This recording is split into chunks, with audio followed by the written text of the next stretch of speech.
آپ کو معلوم ہے کہ یہ شرک کیا چیز ہے، شرک کس بلا کا نام ہے؟ بڑی آسان سی ڈیفینیشن ہے، بڑا ہی آسان سا مطلب ہے۔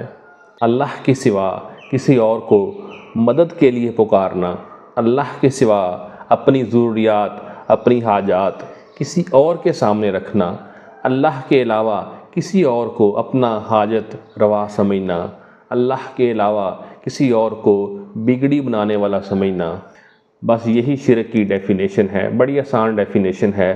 شرک کو سمجھنا بڑا آسان ہے، اس پہ عمل کرنا بڑا مشکل ہے۔ دوستو، عرب میں سرخ اونٹ بڑا ہی قیمتی اور نایاب ہوتا ہے، اس کو بڑا قیمتی سمجھا جاتا ہے۔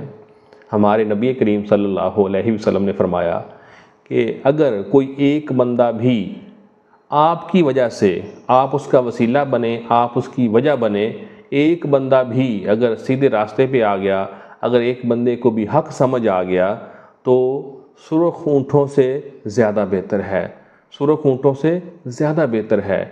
آپ کوشش کریں کہ اگر آپ کے علم میں ایک آیت بھی ہے، اگر آپ ایک قرآن پاک کی آیت کا علم بھی جانتے ہیں تو آپ لازمی دوسروں تک پہنچائیں۔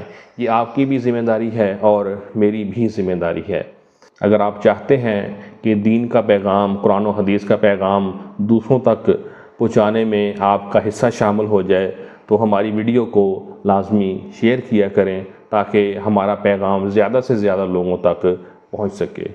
بہت شکریہ۔